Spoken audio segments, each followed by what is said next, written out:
I'm recording now. I'm also I have to, recording. I'm just going to do my vocal exercises to the West Wing theme song because I feel like that's what we do anyway. Yeah. Go ahead. Go for it. I don't have any vocal Welcome to exercises. the West Wing Podcast. Just kidding. Yeah, I can't do anything like that. Welcome to Wingin It, the West Wing Podcast. My name is Andrea. I'm here with my friend Sallie. Wow, that sounded really official. I don't know if we've ever done that. I Welcome. know. I'm gonna just do this whole episode like we're on a TV show. Oh, But if okay. that's the case, I really should have put a better outfit on. That's the beauty of podcasting, is that you don't have to. You don't hear the sequins in my voice. You don't No. hear the Yeah. fishnets and 3-inch heels. Hello guys. All right. Welcome. Episode 17. That's hard to believe that we're on episode 17 already. It is. Yeah. It's like, where did the years go? Yeah. Just flew right by. Episode 17. The White House Pro-Am. Yeah. What'd you think about this episode? Well, this is not one that I normally rewatch, so I was not as familiar with it. I have probably not seen it since the first time I watched this series a couple years ago. So I liked it, and it was actually much more quippy than I had expected. So it may become a rewatcher. What did you think? It is a very quippy episode. I liked it. We're back into the groove of more things happening. We had a few episodes lately where there were just like one or two storylines, and this one has multiple. So I like that. Sort of back in the fast-paced world, and it was a very, very quippy episode. There are a lot of one-liners in this episode, which I like. Bring it on. Yeah, we're just gonna do a line reading for this whole podcast. this episode. It's gonna be great. It was just that good. We're gonna do voices. Yep. And it'll be just like you're watching it, but exactly not. So the you same. can do this while you're at work. Right. Because you can't watch Netflix at most jobs. So yeah. That's really what we're gonna do. We're gonna spoon feed you West Wing just in an auditory format. Right. So, shall we start with the TikTok? Yes. Tick, Let's tick, do tick, that. tick. Okay. It's always in a British accent. I'm telling you, I'm in rare form today. I'm gonna just pretend I'm on TV and I'm British, apparently. So, what happens in this episode? So, it opens with Mrs. Bartlett. She's on a TV show, and she's talking about child labor. And then her staff, this is the first time we're meeting her staff, I believe. Mm-hmm. Well, it's still one of the first few times we're meeting her too. Yeah, I mean, we've only had a couple of Mrs. Bartlett. Right. This is a very Dr. Bartlett heavy episode, so. Yes, I keep calling her Mrs. B. I feel like you always give her the respect that she has earned. Dr. Bartlett. Dr. Bartlett. Abigail. Yeah. So her staff, I guess her chief of staff, Lily, perhaps, wants the news cycle, so she goes to talk to Sam. But just when she asks for the news cycle, which he wasn't going to give her anyway, the chairman of the Federal Reserve dies. Womp womp. So there goes that. There's no chance of that news cycle. Other things that happened in the episode: Josh and Toby are courting 3 congressmen for their votes on a trade bill, which they think they have in the bag already. And we'll get into this later, but it creates a lot of really funny moments between Josh and Toby and Toby and the world, I say. So that's going on, and because of Dr. Bartlett's TV appearance about child labor, a congresswoman, Becky, wants to attach an amendment to the trade bill, which is going to mess up the vote. Right. So this creates a problem, and the whole episode is mostly about working within Mrs. Bartlett's staff and the West Wing staff, right? So the more public that Dr. Bartlett is, the more they really need to work in tandem. In this episode, it did not go very well. The only other thing that happens, really, the other storylines, is that Zoe and Charlie, Bartlett tells Zoe about the threats that they've been getting from white supremacists about the fact that she is dating Mr. Charlie Young, who we love so much. So they had to cancel going to a club opening, which that sounds like a good time. So it causes a little bit of a lover's rift between them, rightfully so. But they eventually get over it. Spoiler alert. So that is the episode in a nutshell, in a TikTok. Yep. It's a pretty full episode. So we open on the First Lady, like we talked about. And we've talked about how I like the First Lady as a character. And I know that there are some people who don't, or who not don't like her, but like just aren't crazy about her. And I would be interested to know, like, who she was, if she was based off of somebody, or like where the idea for this type of First Lady character came from, because it's an interesting way to go with the First Lady, because she's a very strong, very involved partner, and like she's got a lot of opinion. She's not the Jackie Kennedy style First Lady. So that's interesting to me, because they could have gone that way with it. But I guess this way obviously provides more storyline. It provides more, a cooler interaction between she and the president. I think it's based on Stockard Channing. That's probably true, really. Yeah. Just based on her being like a powerhouse. And honestly, I think I like Mrs. Bartlett, don't get me wrong. But I think whenever she's around, it's still a little stressful. Like, I feel like part of the function of her character on the show is to create tension. And I think that's why I skip a lot of her episodes. Yeah. Like, I just don't need that kind of stress in my life. Yeah, that makes sense. And I feel like the opening scene in this episode is a good example for people who don't like her to continue not liking her, because she's trying to be funny with this, like, kid who she's, like, interviewing on TV about child labor, who discovered child labor because his pen pal fell into slavery. It's kind of strange. Yeah. I mean, and the chief of staff, like, dug up the story for her. Anyway, it was just very, like, orchestrated. But she's trying to be funny, but she's kind of threatening the kid, like, don't get scared or I'm gonna, like, take you out back and beat you. Like, it was a little too threatening and not enough funny for me. I was like, nope, that didn't really work on my end. I agree. I don't know how you felt. What's interesting about it is that it is something I could see. It's something I could see Bartlett saying to someone, like President Bartlett saying to someone, but not a 14-year-old child. Like, I could see him saying that to, like, Charlie, or, like, somebody that he knew could, like, handle that, but not to, like, a child. So it feels like it's cool, because it seems like they share a similar sense of humor, but, like, she just doesn't execute it quite as well. That's exactly what I thought. Because I was like, Bartlett could say this, and it would still feel warmer. Right. And it's not like she's an amazing actress. It's just... It would still feel warmer, but I would still be like, Bartlett, don't say that to a 14-year-old kid, you know? So I think you don't know. I agree. That makes sense. I think there are moments... I guess what I love about the character is that it was a choice to make her such a strong character, that she is like Bartlett, she's sort of a force to be reckoned with. So I'm glad they went that way. But is there a first lady who's not? I feel like you have to be some kind of strong woman to be a first lady of any kind.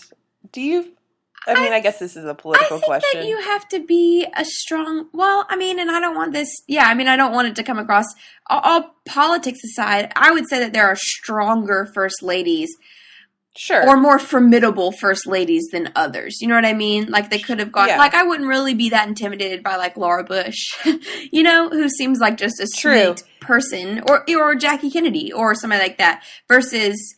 Like, Michelle Obama seems like a sweet, a kind woman, but she's also very strong. Okay, or, like, Hillary. Like, there are stronger personalities that have been in different the first lady role. Different kinds of strength. You definitely have to be strong, period, in general. But I also think beyond that initial strength to get that far and to hold that position, you have to, there are some people that have just stronger, I don't know, you know? Yeah. Yeah. And Dr. Bartlett, she's got that in spades. Yes. Yeah. So then the chairman of the Fed dies, and Bartlett is being pressured by Leo to name the next Fed chairman right away before trading opens, so Wall Street isn't hit so hard. Yeah. And Bartlett isn't sure he wants to name Ron Ehrlich right away, so he just wants the day to think about it. Correct. Yeah. And there is a fun little exchange, which I think we could play with Bartlett and Leo. Bartlett's coming out of his I don't remember what it was, a security briefing or an intelligence briefing in the morning. Yeah, intelligence briefing. Yeah, and then they have this little fun exchange. I go tell him that. A day. I'll tell you what else. You could have been nicer to me during this conversation. How? By saying that Wall Street does trust me and the market will hold until I appoint a new Fed chairman. Sure. Just give me a minute to call my broker and dump my portfolio. So that's just fun to listen to them. And then they're both so like just deadpan, like they're joking, but like neither one of them are like they're just really great at their delivery of these lines. And I'm glad we've decided to insert audio instead of us trying to do it, because it's just we can't hang in there. It's tough. I mean, if we could, then they would have paid us the big bucks to do it, which they didn't. They didn't. They don't even pay us the little bucks. No. I did also want to talk about the intro to The West Wing. We've talked about this, and it just makes me feel so patriotic. And I really would love to have because it plays like in some points in the intro there are little like video clips, and then other points there are just like still pictures. And every one of those still pictures, I wish that I had like framed and put up somewhere. Like Bartlett leaning over the desk, and like Josh paused mid phone call, and like all of them in the Oval Office. Like they're just great pictures, and I'm just like, I want to frame that and put that in my office. So if anybody has any last minute gift need ideas for Sally for her birthday or Christmas or whatever, I think she just told you what to get her. Actually, Sally, I found something on the internet that I wanted to get both of us, but they're not pictures. What is it? I'm not going to tell you. I'm going to wait till it happens. It's going to be awesome. It's amazing what you can find on Instagram. We're on Instagram too, guys. If you found us however you did. Yeah. It's still a mystery to me. But we're on Instagram, Wingin It Pod, and occasionally I look around for other West Wing fans so we can all geek out together. And I found some really cool stuff. So, just saying, when you least expect it, something awesome is going to happen, which is kind of like life. Yeah. It's so fun that people are still, The West Wing went off the air almost 10 years ago, and people are still Instagramming about it and loving. I know I mentioned that when we mentioned that we were in the new and noteworthy, which we still are as of recording this. So thanks, guys. So it's cool that people are still like obsessed with it. There's an anthology somebody's working on putting together. If you guys, the diehard West Wingers listening to this have probably already seen this. Like somebody is working on putting together stories about the West Wing, how the West Wing because like there are people who have gotten. One of my friends got into politics because of watching the West Wing.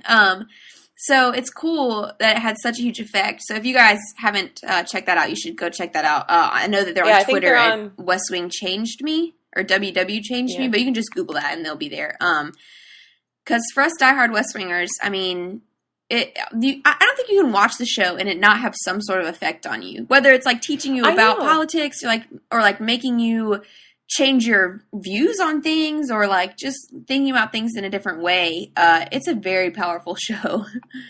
I told a friend, who I suppose I still consider a friend, I told a friend that I learned a lot about politics from the West Wing, and he basically mocks me openly for saying that. But he also probably would never listen to this podcast, so I'm just saying, if you have haters, I got haters too. Just saying. So that's fun. So because I think I actually saw, back to like what I was talking about earlier, I saw somebody on Reddit asking about especially the picture of Bartlett leaning over the desk. They were like, can I get that without like the flag over it, like the intro stuff? And people were like sending it to him. So it's cool that people are still obsessed this far. And I'm glad that we're not alone. You are not alone. Far from alone. in True. fact. You know who So, else isn't alone? Well, kind of. Zoe? Charlie? Josh, Donna. Josh and Donna, No. too. Yeah. Well, I just mean like in this episode they are in a scene, so that's how they're not alone. But this scene is kind of steamy. Not steamy, but like, I had forgotten that they had this. This one isn't. The first one isn't, but their second or third scene is kind of, hey. You better believe it. Again, this is not one that I rewatch, and there are certain ones that I rewatch, and I completely forgot about this whole like through line throughout the episode. So Donna's reading some book about what life was like 100 years ago. Which and is it Josh the same? It's the same book that Zoe is reading for some reason. That's what I'm saying. What was that? Like, I don't. Did we miss that? That it's something that like just came out? Maybe it was an article, or maybe it's like some big deal. But yeah, do you think it was big at the time the episode came out? Maybe. Well, I don't know. Like in real life, IRL. I have no idea. I noticed that too, and I was like, "What's the odds of that?" Clearly, Aaron Sorkin was just reading it. Yeah. And wanted to put in facts. Yeah. I thought that was strange. Because I must have missed where we, like, I don't know if it was just supposed to be a coincidence or if, like, they had, like, one of them had shown the book to the other. No, I saw that too. I noticed that too, and I wondered. They hadn't connected the dots. Okay, they didn't. It's just a through line for comedic purposes. Sometimes they don't connect the dots, which, like, speaking of which, I've been thinking about this ever since we recorded this episode, because I didn't say anything about it, but he shall from time to time when Bartlett's giving the State of the Union, sorry to jump around so much, but we talk about how Bartlett hasn't been invited to give the State of the Union, and I don't think he ever gets invited in the episode. Like, I don't remember ever resolving that issue.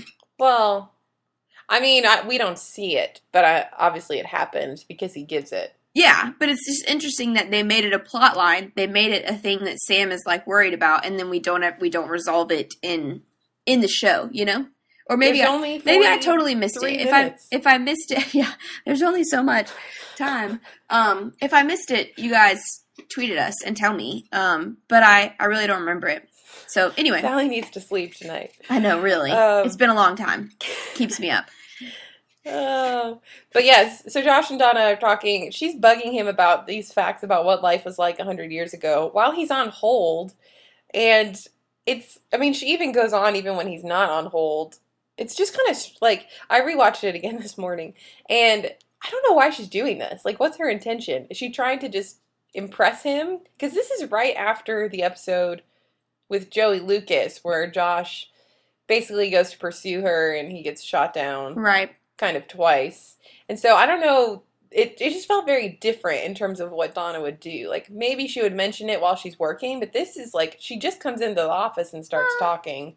I think it's very, I think she just likes to tell him things. I think it's sort of Donna-esque, like she does with, things that are going on in the episodes that she doesn't agree with, or like when she was talking about keeping the money for the, from the surplus, from the budget, like all those different things. But this like, isn't related to anything. That's true, but I think she just likes to chat with him about things. I think maybe it has something to do with him, not impressing him, but just being like, I read this thing, or like, let's talk about this thing. But really, I think she just likes to talk to him. I mean, I don't blame her. I would too. I don't either.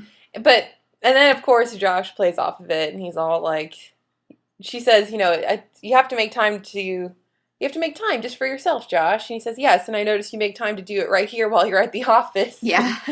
She says, I'm adaptable, and Josh just says, among other things, and I don't know. They're very fun. Do we want to go to the ending scene now, too? Yeah. Yes, I do.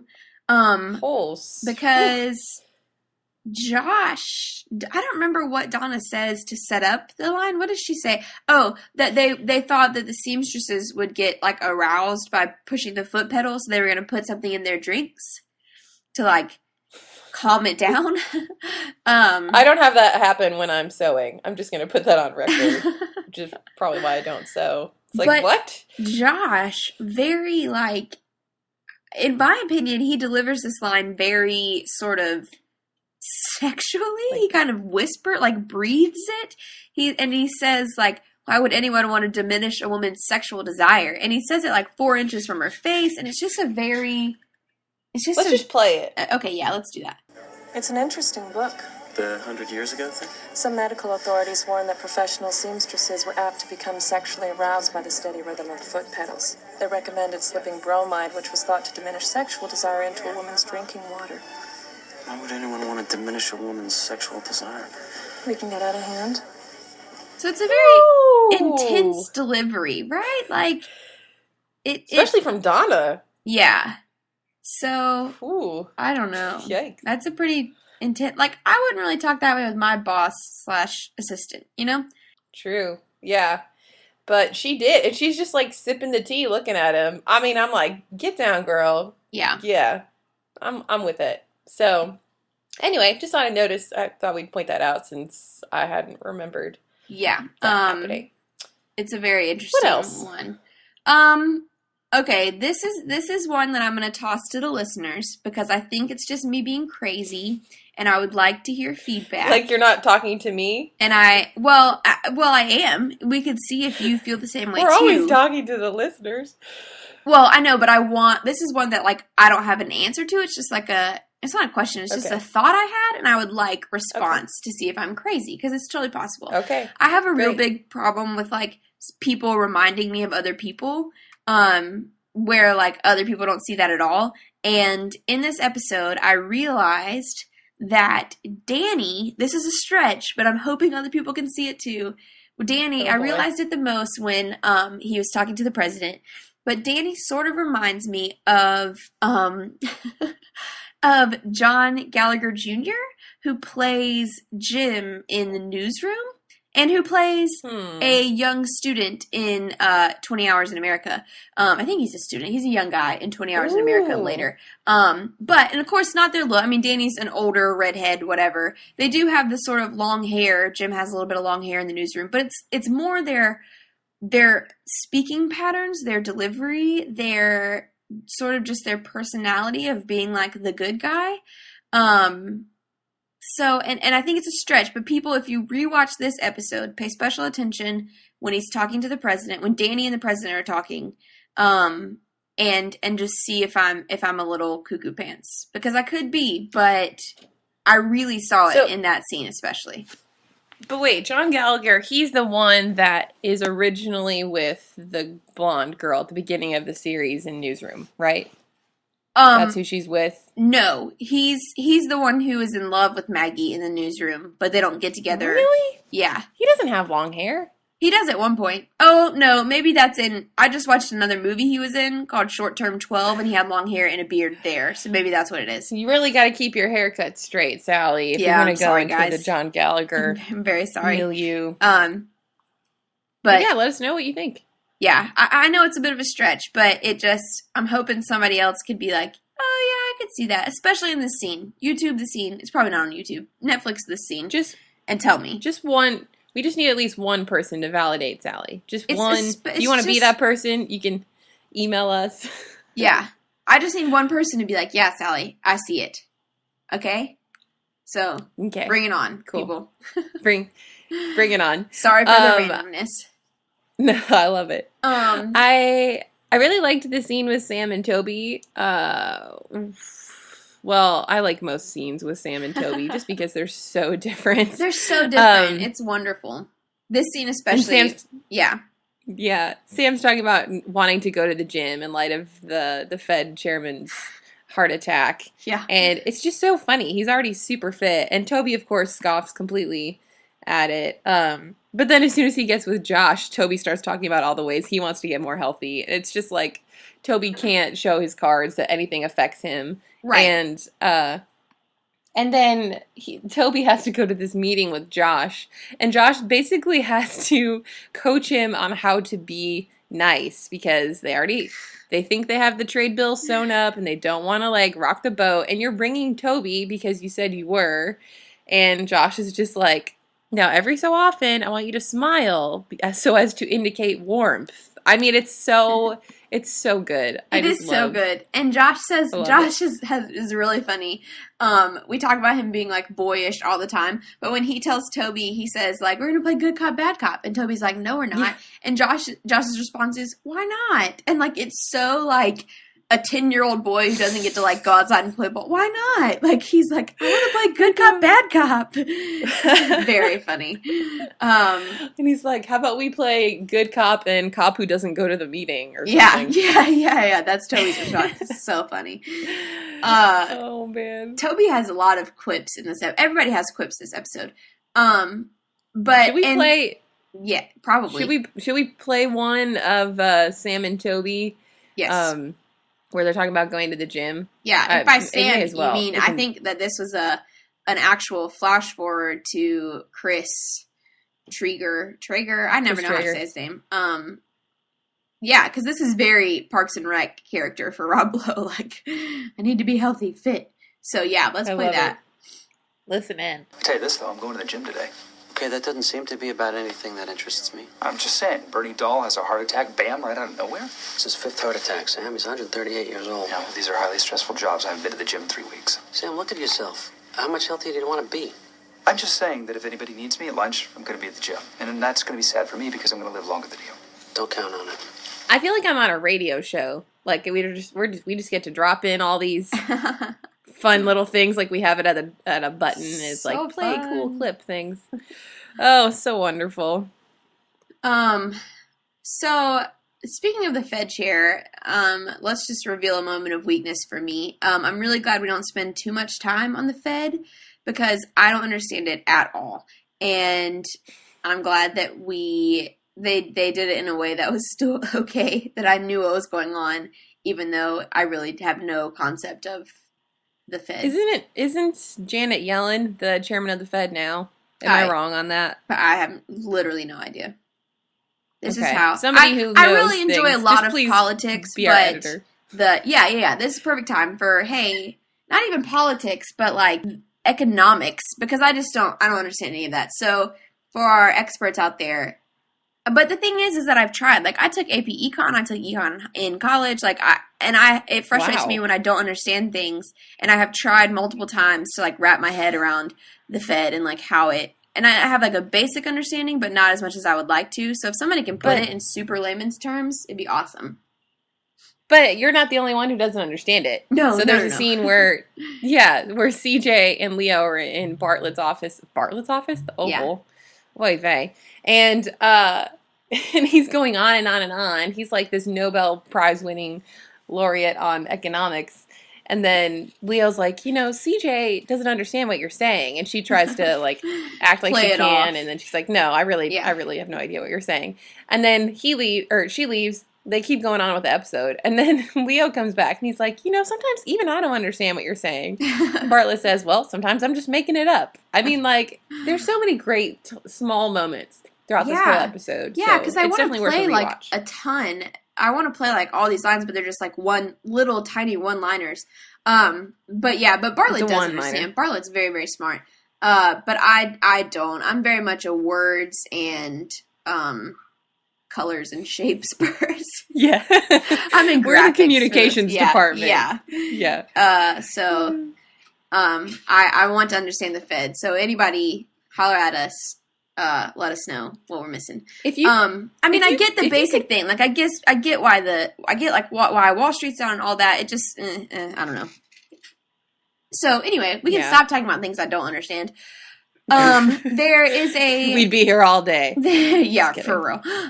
There is a goof in this episode when Sam is actually at the gym and talks to the Congresswoman. There is a huge digital clock behind the Congresswoman. And when she walks over to him, it says like 12:13 or 12:14. And then we flash to Sam for his line. And then we go back and it says like 12:35. And then it goes from 12:35 to like 12:33. And it's like, come on, guys. Like, it's a huge, big red digital clock. Like, nobody saw that in the shot and thought, maybe we should just go this way and not have that in the shot. That's like somebody's job. Right. Like, yep. So they were obviously distracted during this shooting of this scene. Because I normally am not so picky about goofs, but I mean, it's a huge clock. So, you know. Last. So anyway, so that's Sam's hitting his head on the dumbbell, and that's when we talk to the congresswoman about how she's going to add an amendment. Yeah, but I mean, it makes Sam look like kind of a doof. Yeah. A doofus. Sam kind of looks like a doofus more often than I remembered. Sam's very doofus-esque. So yeah, so he's funny though. I like when he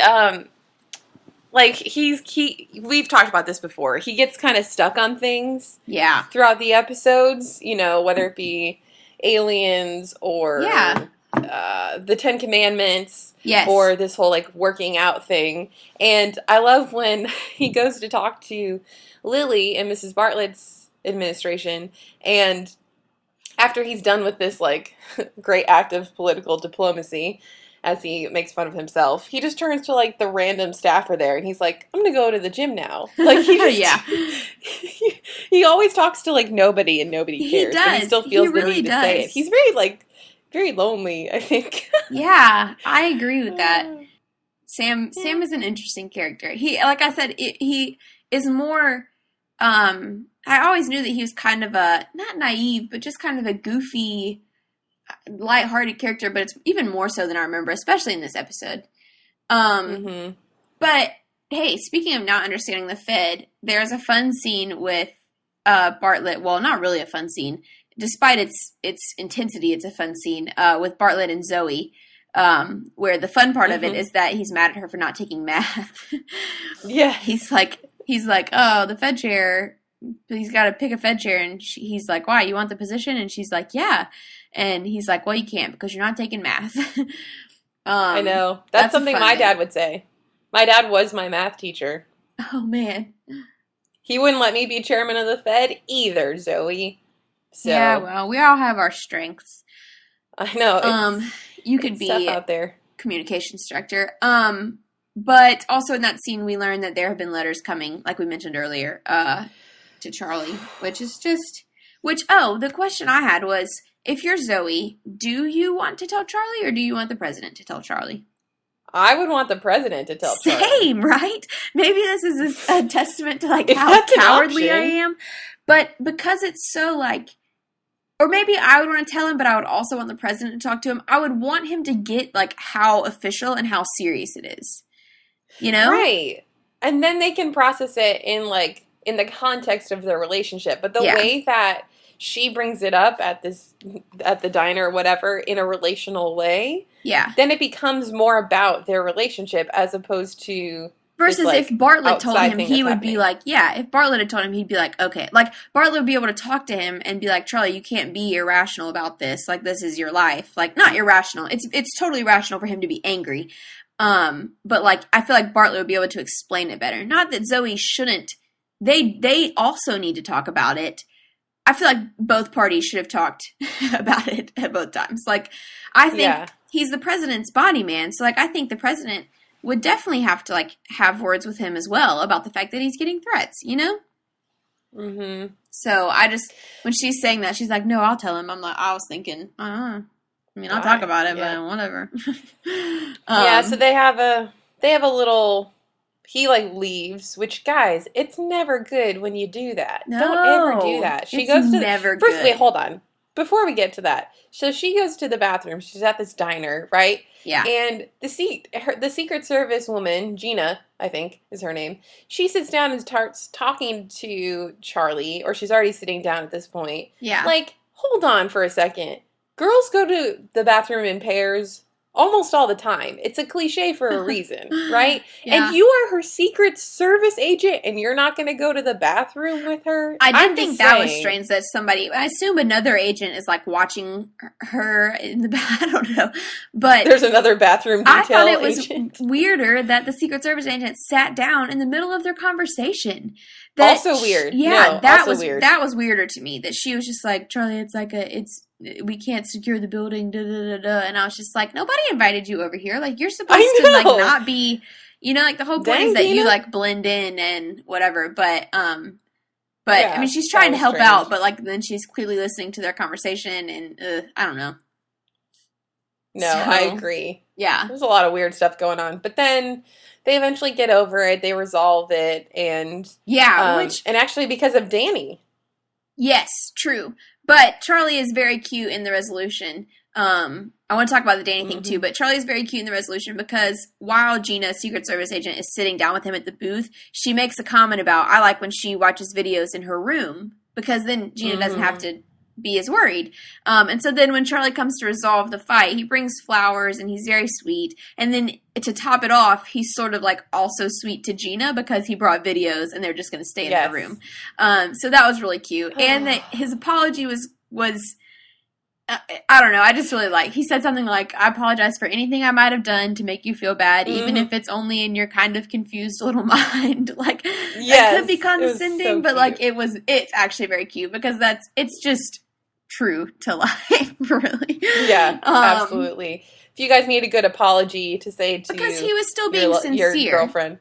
Yeah, he wasn't being like, I'm sorry, I'm not really sorry for things I didn't, you just think I did wrong. He's really being sincere, if it made you feel bad and it was something I did, then I'm sorry about it. Even if I don't understand or agree, I'm sorry about it, So, good job, Charlie. Take notes, dudes. And he did get some advice from Danny off the record. And this just is another example of Danny, I think he's the guy on the show who has the most relationship sense out of anybody. Yeah, probably. But the advice is very cute. He just says, I'd make sure I was the one guy in her life who is totally hassle-free. And it's just the perfect little parallel. That's exactly what he wants to be for CJ, too, really. Yeah, and she totally blows him off. There's, one line in this episode where, they're passing in the hallway. Yeah. And he's like, hey, CJ, or something. She's like, I don't have time for you, Daniel. That's it. Yeah, and he's just that's not really he doesn't developing right now. Yeah, but he doesn't, get frustrated with her. He doesn't. He gives Charlie that advice, but we can also see that he is following it himself. He wants to be the relief in her life. He wants to be, the happy part of her day, not, another stressful part. So, good job, Danny. Yeah, he's a winner. Yeah.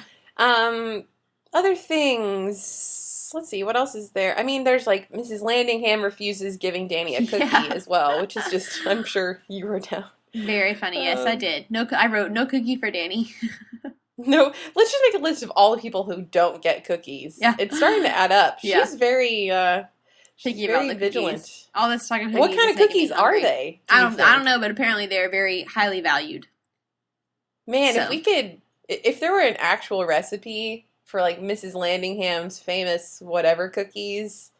Yeah. That would be a fun thing to It'd be super fun. We have a West Wing party, and that would be a thing that we have.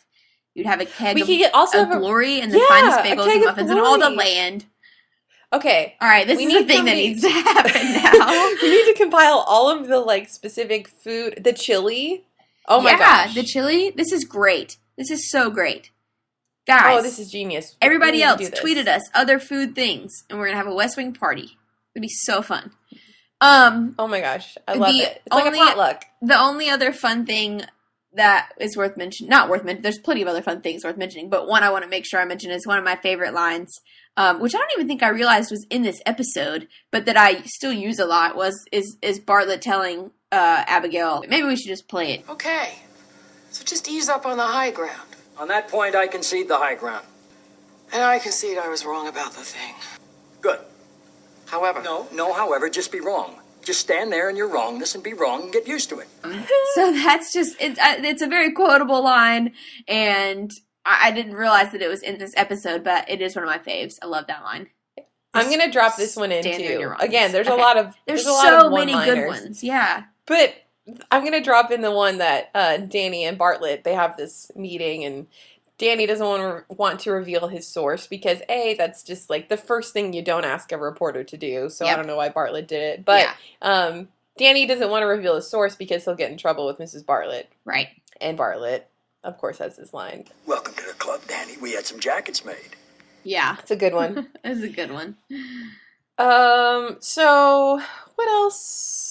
What else do we need to mention? I mean, there's so much that we could mention. There's so much to mention. There are so many one-liners to mention. You guys should just watch this one again. One of my favorites is Josh Josh tells Toby when they're in the meeting, this is why you have a reputation as a pain in the ass. And Toby says, I cultivated that reputation.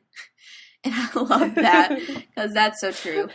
That's all I've got, really, for this one. Okay, cool. I mean, there's a lot more about, like, Mrs. Bartlett and if she's supposed to be handled or not. Oh, yeah, man. You know, but it's not that, I mean, it's not that enjoyable, but it's interesting. No, it is interesting. It's interesting the dynamic between the two, but I think she got it right in the Oval Office. She said, like, yeah, she doesn't need to be handled. Like, you share a bed, like, just talk to her. And she was more than willing to, like, do what needed to be done if he had just walked down the hall and been like, hey, Abby, this is what's going on, you know?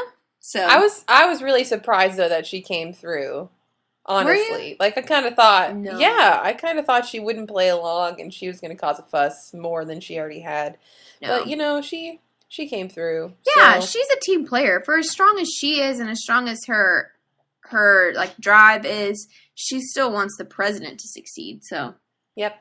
Well, should we pick an MVP? I certainly have not yet because I don't. Also, I don't know. I don't understand the title of the episode. Before we end, can we? What's the Pro-Am? Do you know? I do not know. No, Somebody knows. I'm not aware. I don't know what Tweet at us. We could probably Google it, but I'd rather hear it from somebody and have someone tell us how dumb we are. It says a Pro-Am is a mix of a professional and amateur competition.